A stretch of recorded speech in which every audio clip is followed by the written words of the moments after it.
Nowousted Zimbabwean President Robert Mugabe kisses his wife, Grace Mugabe, during the country's Independence Day celebrations in Harare on April 18.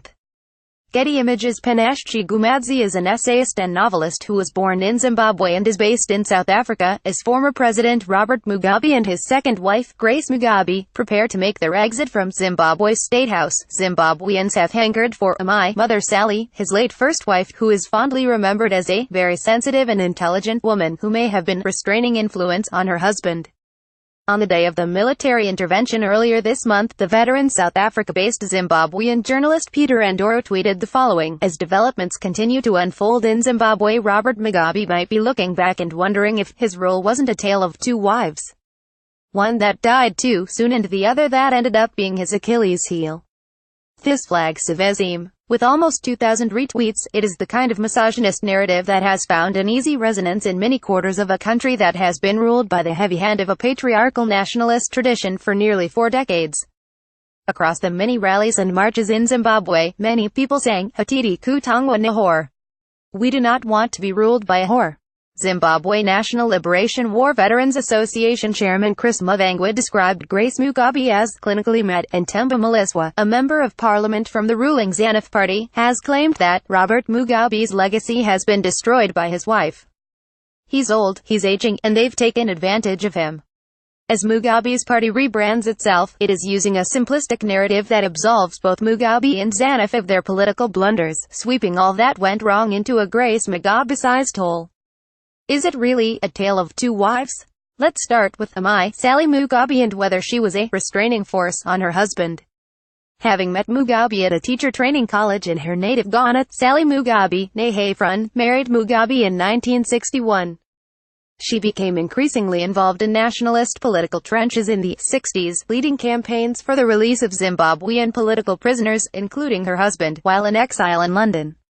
Once her husband was released, she campaigned for the safety and well-being of refugees of the Second Chamorro Liberation War while in Mozambique. In 1980, she joined her husband, Zimbabwe's first black prime minister, at the helm of the country and officially became First Lady 7 years later, when he assumed the presidency.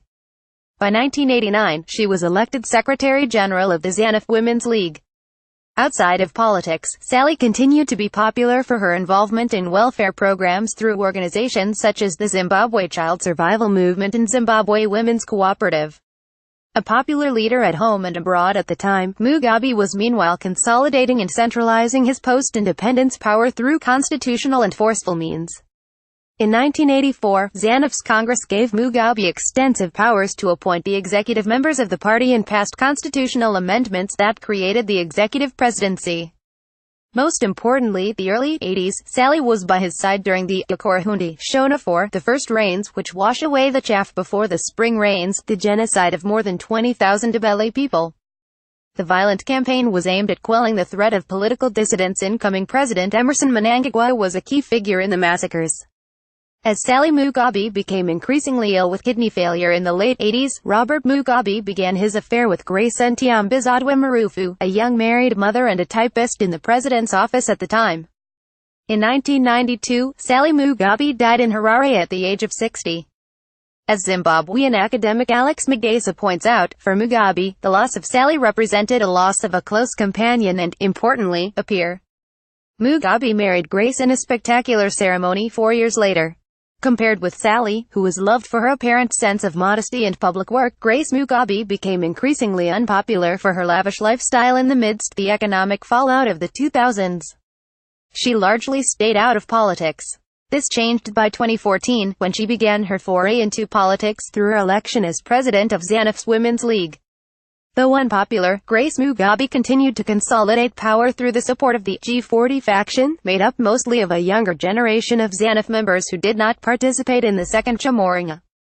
Invoking the fist often associated with her husband, Grace Mugabe included in her acceptance speech for the ZANU-PF post threats to those who opposed her: "I might have a small fist, but when it comes to fighting I will put stones inside to enlarge it, or even put on gloves to make it bigger. Do not doubt my capabilities." Grace Mugabe's unpopularity has only kept pace with the kind of hostile language she has increasingly used in her fiery speeches, rhetoric she clearly learned from the man who mentored her over the years. If we were to hazard that it was a tale of two Mugabes instead of two wives, that still would be misleading. As Percy Zivomuja points out, Mugabe has been fairly consistent, famously stating in 1976 that our votes must go together with our guns. After all, any vote we shall have been the product of the gun. The gun which produces the vote should remain its security officer, its guarantor. The people's votes and the people's guns are always inseparable twins. However popular or unpopular Mugabe may have been with general populace, the real guarantor of his power has always been the gun, as represented by the military and the war veterans. Over the past 37 years, the relationship between Mugabe and his guns has not been entirely smooth, but the relationship has largely remained intact as he gave in to their various demands and safeguarded their interests. In turn, he has relied on their force to guard him against dissent from organized labor and civic groups. What has been Mugabe's undoing over the past few years is that at the height of popular dissent with his rule, he increasingly undermined the interests of his guns in favor of Grace Mugabe's G40 faction. The final straw was to remove his longtime ally and now successor Mnangagwa.